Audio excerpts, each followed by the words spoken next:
John Blau. All right, good afternoon, everyone. Appreciate you taking the time to be with us today.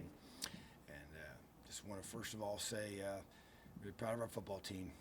Just really the way they've responded to a lot of adversity, the way they came together this past week, and individually were challenged to improve 1% in all their areas of responsibilities, and all 11 position groups to be 11 strong on game day. And we're able to get a very important road win at Wisconsin, and just really proud of Jack and the way he responded and led our offense and led our football team, and the way our defense continues to play and create more takeaways, and the huge stop at the end and the 2-minute situation.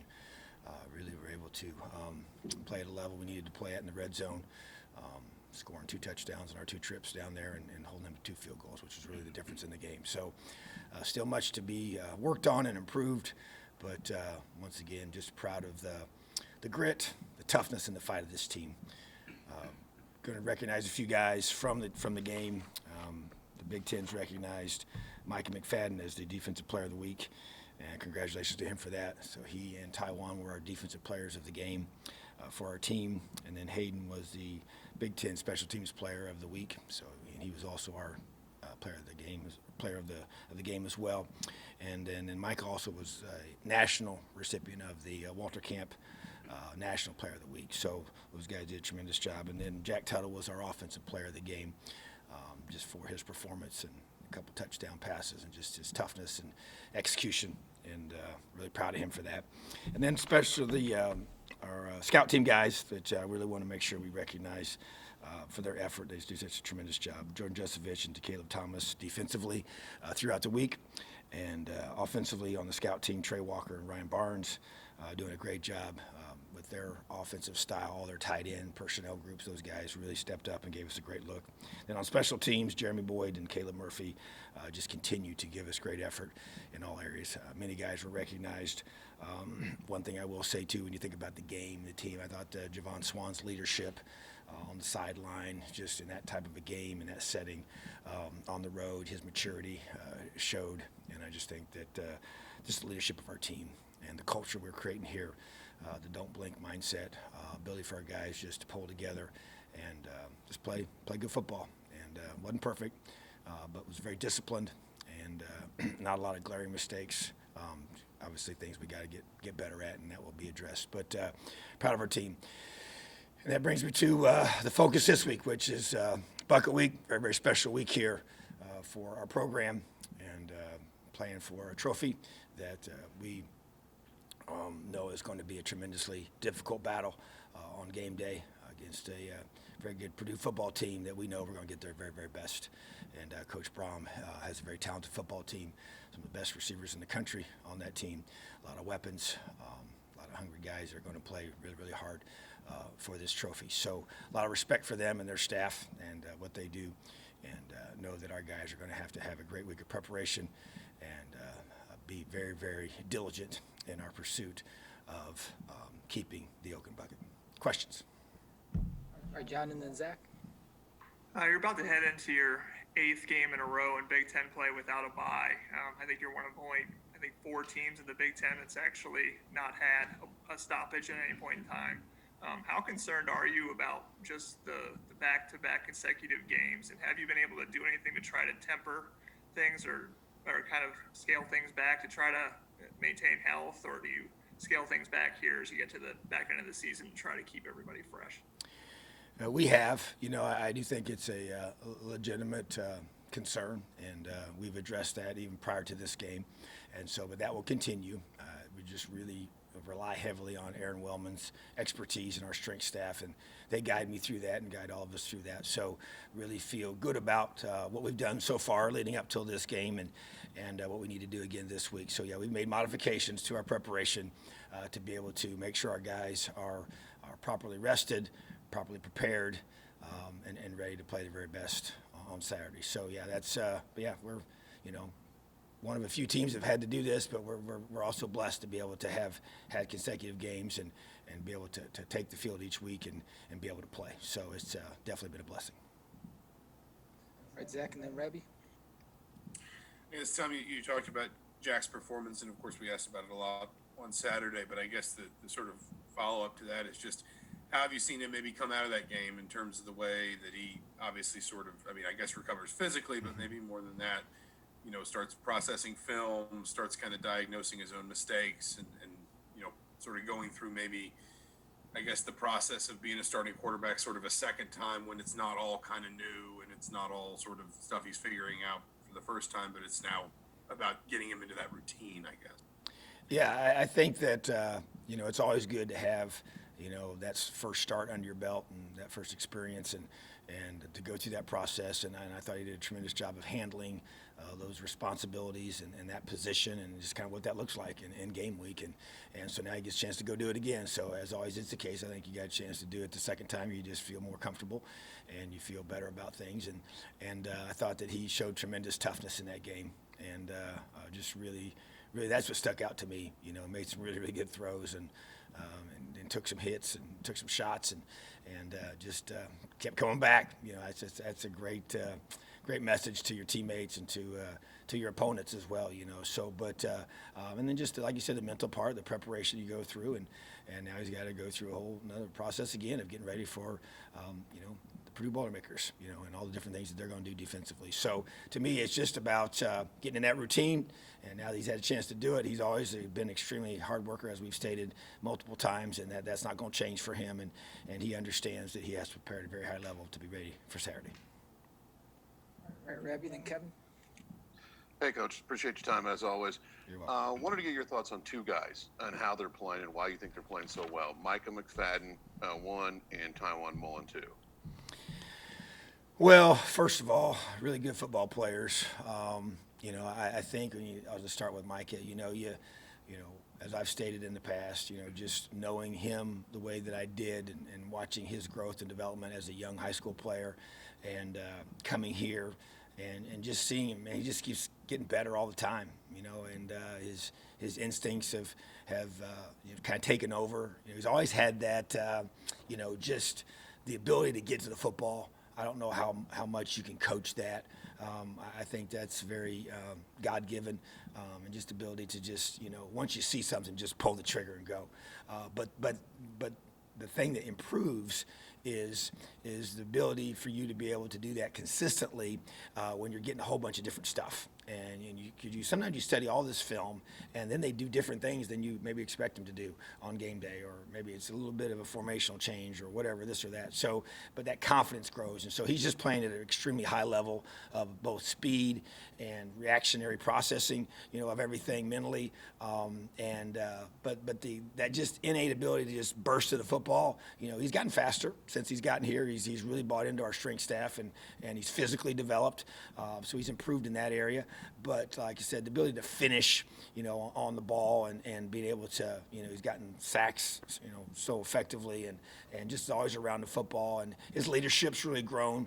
And even so, I'd say in the last couple of weeks, you know, I've seen more of that verbally, you know, and so, but he's a special one, and he's one of the best linebackers in the country. I don't think there's any question about that, and I think people are starting to recognize. And then Tywone, you know, he, you know, came with a little more hype out of high school than Micah for sure, but you know, similar instinctual things he has that the good Lord's given to him that we can't take, you know, full credit for. But I do think that you know, the way we've done some things schematically and the way we utilize his talents and to try that's been a huge plus for his playmaking ability and being able to even just the pressure, the sack that he got, that was a huge play in that game. But that's just him. You know, he comes up with those kind of plays, and then the pass breakups there he got on those touchdown attempts that were huge and you know, game, you know, defining type plays that he's able to make, but he just has so much confidence. I mean, he just really plays with that. Has such a great personality, great work ethic, and that's if you say what's the similar things about those two guys, man, their work ethic, the weight room, the film room, the practice effort. I mean, they're just always are at that level that you want to see. And it's neat to see guys like that rewarded. You know, when your hardest workers are your best players, that's usually when you have really good football teams. And they practice to a certain standard.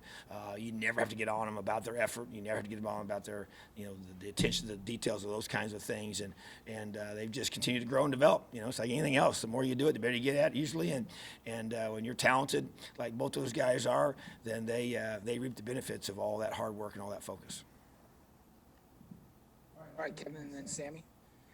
Yeah, Coach, I noticed that Matthew Bedford, he wasn't on the inactive list, but he didn't play against Wisconsin. I didn't know if you had a status update on him and where you feel like your offensive line in total is heading into the late stretch of the season. Yeah, he was dinged up a little bit from the previous week, and actually expected him to play, but he wasn't going to start, you know, as the week kind of progressed. But definitely was going to him to play. But Luke was playing really well, and he still was kind of, you know, struggling with, you know, I think he should be, you know, should be fine for this week. But it was good to be able to get him rested. And if you remember, he didn't get to play in this game a year ago, and so should have a chance. But you know, Luke's playing well, which is great to have depth at that position because it's a critical position for sure. And but I expect Matt to be able to have a great week of preparation, be ready to go for Saturday.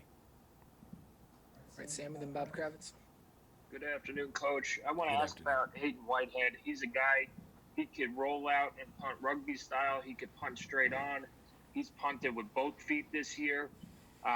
He has pinned other guys down inside the 29 times. How valuable of a player is he to your football team? Very valuable, and I just can't say it enough. You know, when we talk about 11 strong, that's 5 on offense position groups, that's 5 on defense, and that's our specialists, and they make up the 11th group. And that obviously is also the same number of players that you put on the field on a given play. So when you think about that specialist room and that group of guys, and he's a leader of that room, you know, and we got guys that we signal out basically, or you know, have put in those positions, or on our leadership council, and he's a guy that you know, which is not always the case, or usually the case with a specialist. I mean, he's one of our top vote getters for when we voted for captains, you know, and so he just he works so hard. He's such a meticulous type of guy, and sometimes it's to a fault to where he gets really hard on himself. We've had to work on that over time since he's been here. But his versatility, as you've already mentioned, with different types of kicks he can do, the fact he can kick with both feet. I mean, if you ever go try that sometime.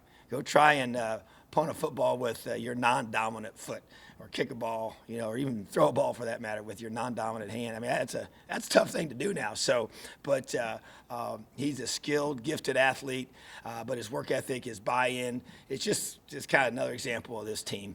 And he's one of our leaders, and he's performing at a high level. Man, we pinned him inside. I mean, it was inside the one on that one kick before half, which really killed, you know, their chance to try and do something before halftime. And then that one right before the end of the game, before their long drive, just kept him pinned down in there. And he just continues to be a great weapon for our football team. It's about field position, and it's winning football. And he's provided that for us. And we talk about providing the winning edge. That's one of our 3 game day things that we say, hey, this is what we're going to be known as, you know, as a special teams unit, is provide that winning edge. And that's what he's doing right now. And he's super, super valuable to this football team. I'm so proud that he's developed the way he has, and that he's a Hoosier. All right, Bob, and then Jim Coyle. Tom, I had 2 questions, if I might. First, what most impressed you about the way Jack played the other day?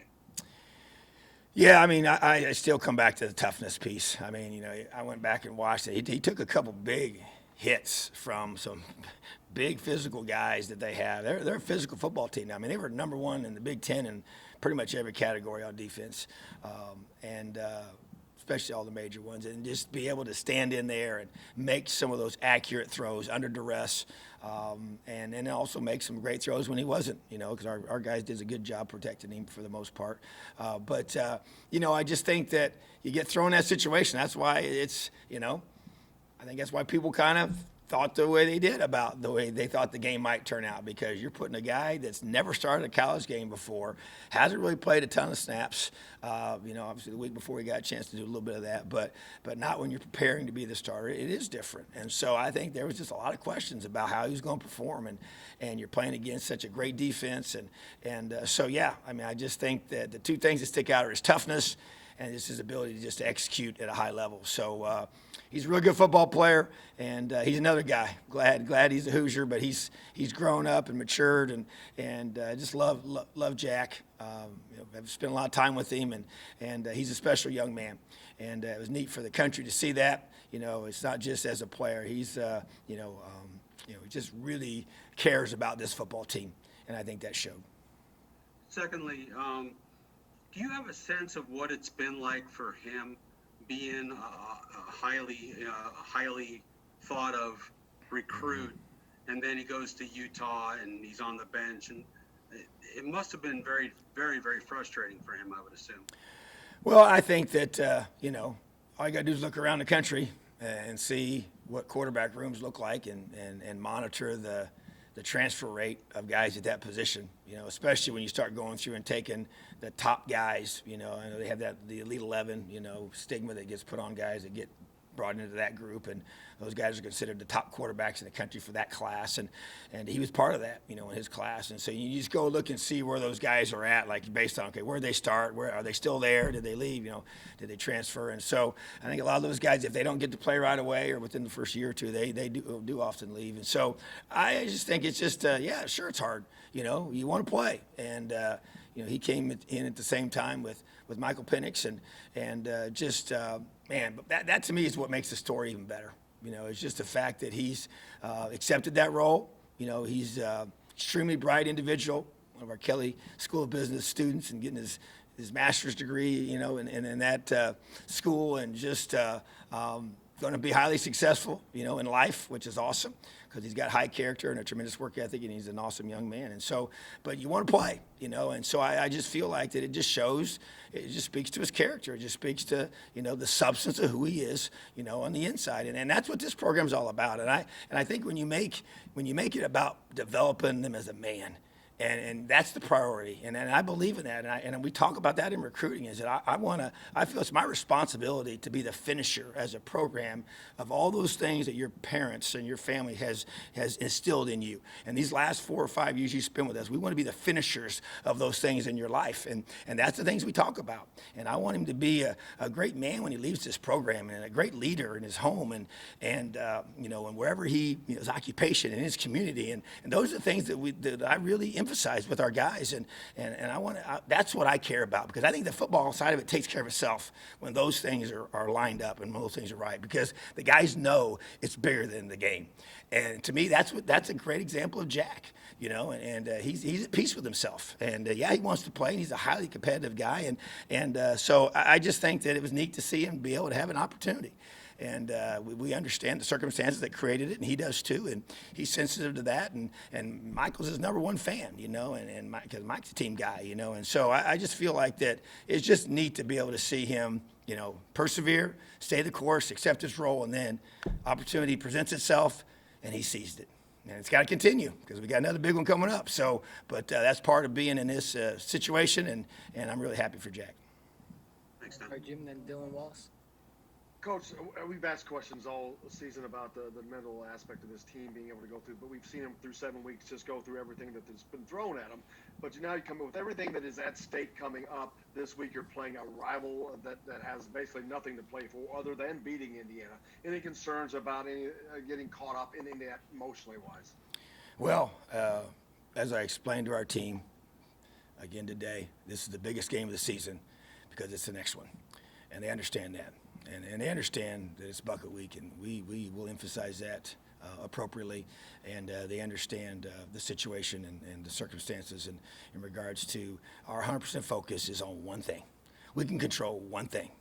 How do we prepare this week to be our very best on game day? And that's it. That's all we talk about. That's all we're going to be focused on. And whatever I got to do to make sure that is the focus, that's what we're going to do. Because that's what this game demands. And we know we're going to produce very, very best. And you throw out the records in rivalry week, and you just absolutely just show up, and you better play your best football. And that's what we expect to do. And that's what this week's all about. All right, Dylan and Olivia. Hey, Coach, you talked about just the week in preparation, and even after the game on Saturday, Michael was talking about how good the scout team has been for them in preparation. I think a few weeks ago, the line talked about how the scout team had really helped them prepare. I mean, how big have they been for you guys just in getting ready for game day? Huge. I think I answered in a similar way. People just ask about our team and how we've improved, or just kind of how I see things in this program growing. And that's one of the things that's, I think, dramatically improved is the look that we're getting on our scout team. And that's attributable to a couple things. Number one, the quality of our recruiting. We have more good players on this football team, and they're being developed at a high level. That's our strength staff. That's everything, nutrition. That's skill development. That's character piece with John Powell and all that we do with coaching the hearts and minds of our players in his role. But and I think it's the quality of the walk-ons that we attract here, and we've made a distinct effort to really, filter through those guys. We have extensive film evaluation of those guys, to who we offer preferred walk-ons to come in here to give us great depth. And those guys, they start their career usually as scout team guys, and then they move up from there. And so, but just to have the quantity of guys to give us the look. I mentioned the two tight ends that we had that were, man, you don't get ready for Wisconsin without fullbacks and tight ends. And some teams don't even have fullbacks, and so we don't technically play with one, and so we don't. And then you got the tight end position. And so it's just, all those guys. Offensive line's always been a challenge to be able to have enough good look. Defensive line to have enough guys, and just all the different positions. So I just think it's a collective building a program, because you've got to get a good look to be prepared, because you can't practice with the level of intensity and attention to detail if the look you're getting doesn't demand that. It doesn't force that, because you want that look to expose things. And if you can't get stressed, you won't get exposed. And so that, to me, is part of us building a football program that's going to allow us to compete against the very, very best on game day, because we're preparing at a higher level during the week. And to me, that's why it's such a big deal. All right, New Olivia, so Stefan, and then Paul. Tom, a couple times in the game Saturday, especially those early drives, Jack disconnected on a couple passes with Wop and with Ty, but when they came to the sideline, those were the first guys that went up to him and they talked. I mean, how big has their leadership been this past week or so with Jack coming in and stepping up? Well, that's a great observation, and I think it's huge, because you think about those guys, and they had a special bond built with Michael, and just the timing of everything, and they spend so much time together and off season and all that kind of stuff. And so I just think them embracing Jack, and those guys getting together and working through those things, because it's timing, it's spacing, it's being able to be on the same page with the quarterback and the receivers. And so I just think that and Wop's the guy that has really provided a lot of leadership this season. And he was a recipient of the LEO award a couple weeks ago that I give out for game day, just because of that leadership, and that just him buying into helping this team in whatever way he can improve and get better. And so, in Ty, same way, Ty's really quiet, doesn't say much, but just to be able to lead by example in that area, because you've got to be able to do a great job of showing those other. We got a lot of young receivers around them that are learning and growing and trying to figure this whole thing out. And so I just think that those guys are, them stepping up and doing that and working through those things, just realizing that there's some learning curve and growth curve, I guess, with that new adjustment with having a new quarterback, for sure. So I just think those things are important, and it's just about guys coming together. Don't care who gets the credit, because it's not about me, and that's what this team's all about. And the guys are just trying to do whatever we got to do to come together and play our best together on game day. Paul, and then Jordan. Hey, Coach, two quick questions for you. One, in the moments after that game when you were being interviewed, pretty much everyone came up to you and talked praise about you. Your thoughts on that? And then second, as someone who was from this state and grew up watching the Bucket game, what does this Saturday's contest mean to you personally?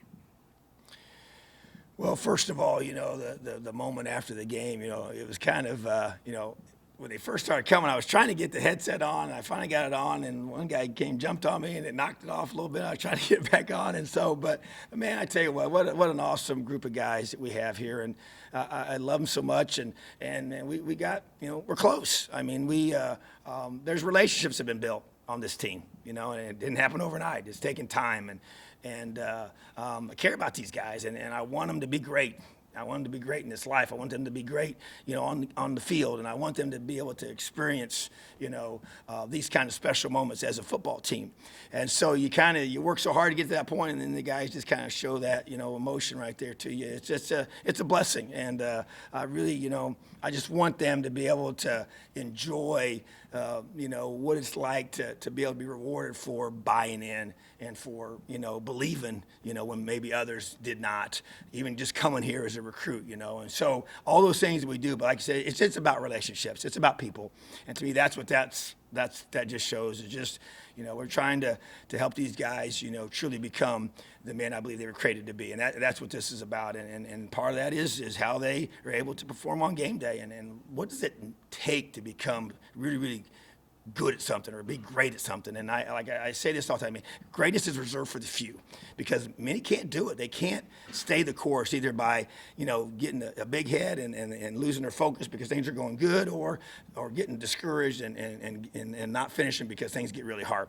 And so it's tough to do that, and it's been a hard road for this team and for everything we've gone through, and everybody's had hard times and with COVID and all the different things. But just to be able to come together and do something special as a team. And that's just a neat moment, So it was just, I've kind of gone back and watched some of the clips of that and just brought a little tear to my eye just because it's just neat to see these guys, and just knowing that they are loved and cared for. But man, we hold them accountable, man. That's where the toughness comes in, man. These guys know that there's a standard here that I'm not going to allow. I love them way too much to allow them not to be great in all that they do. In the classroom, in their behavior, in the little things, being on time for everything, because that's going to give them those habits that they need to be great in this life. And I think they appreciate that. I mean, even though I'm tough on them and all that, but I just think that's what this is about. And there's nothing better than a celebrated locker room. And we talk about that in sport, and those that have been a part of it know how special that is and what that feels like. And it's just an awesome, awesome thing. And that was kind of the precursor to that, because that was before we headed to the locker room. So, but big road win, great opportunity there. So that was a lot of fun. So what was the second question? Second question was, as a native of this state, and having grown up watching the Bucket game, what's your personal thoughts on Saturday's game? Well, I've seen the game a lot. It was always, I watched it, seemed like every single year. And to me, it was always cold watching those games, it seemed like. But man, you just you throw out the records, and sometimes you didn't always know, because I was younger at the time coming up through exactly how things were going for each one of those. But man, that was I always wanted to watch the game. And just the fact that you got people playing that have known each other for a long time. Sometimes you even have high school teammates playing against each other. You got families divided. You got, even my own family's the same way. I got one side of my family's predominantly Purdue, one side of my family's predominantly Indiana, and so as far as just being part of the state that they're, we're raised and grown up in. So it's just, it's personal, and as all, in-state rivalry games are, and you get all that emotion with that, and there's a whole year of bragging rights for whichever side, and it just means a lot. It's a huge thing, and it can change your whole season. So, to me, that's the reality for them. And so, it's just a big game for both teams, and means a lot to the fan bases, and that's why it's it's talked about the way it is here, and the things we've got around our facility here denoting this game and what this game means, and it's huge. And so it means a whole bunch to me, I tell you that much. And I just got done giving the guys a pretty fiery and passionate challenge about this week. So I expect a great response, and I expect a great week of preparation. All right, Jordan, last one. Hey, Coach. Congrats on the win against Wisconsin this past weekend. Appreciate that. So, you look at the season and the full body of work. I mean, even starting at the very beginning with a team like Penn State, where you guys were counted out, or Michigan, even Ohio State, where you guys played them to the bitter end. And then you lose Michael Penix at quarterback, and Tuttle comes in. And it just seems like everyone, or most of the country, outside of those who follow the program close, and those within the program have counted you all out. So do you guys feel like, I know your word was proved last week against Wisconsin. Do you guys feel like you've proven something, as we're nearing the tail end of the season? Well, we talk about when you use that word "prove," goes two directions. You prove people wrong, or you prove people right that did believe in you, and so to me, that's just kind of woven into kind of who I am. You know, we talk about having an edge in this program, which I define that as, man, you got to have a chip on your shoulder and something to prove. And so, you know, we want to carry that edge with us. And there's no doubt. I mean, it continues. I mean, even everybody, we're going to probably talk about it a little more as a team, but, you know, it's just kind of like this, you know, yeah, you know, but. And they just kind of put that on the end of whatever has happened to us, even last year, this year, you know, all those different things. And so we can't control any of that. You know, you don't dwell on any of that stuff. But I tell you what, I talk about that, you know, you get to control the temperature of the fuel that burns inside of you, and that fire that burns inside of you, you get to control that temperature. And so all those things are just another log they put on that fire. And that, to me, is a powerful thing of motivation and being able to, you know, allow yourself to be able to, you know, use whatever you got to use to give you that edge that you need to be able to be great, you know, at something. And to me, those are things that we've been through, and it's been hard, you know, and just not blinking. I mean, that's something that I've come up with years ago, and it's just so true in life. Everything that we teach our guys is so true about life, you know, and you better learn these things, because if you don't, you're going to be, you know, you're going to live your life, you know, like this. And we want to be more like this, you know. And if there's anything if I want someone to say about, you know, me or this program or what we're doing, and they're consistent. You know, they are who they say they are. They're consistent. They don't, you know, the circumstances don't just sway them. And we got an anchor. We got some conviction. We got purpose. We got things that we believe in, and those things don't change. And you should hear me talk 3 years ago or 10 years ago or whatever, and you're going to hear a lot of those same things, because I believe in it. So anyways, I just think that, to me, is what this team's about.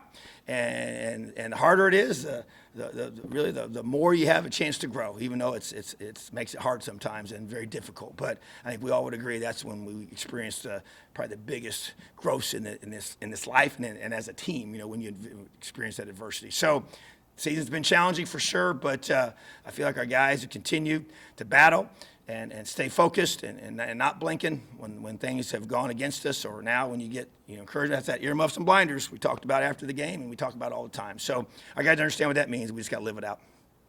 All right, thanks, Tom. Appreciate you guys. Have an awesome day. Elio.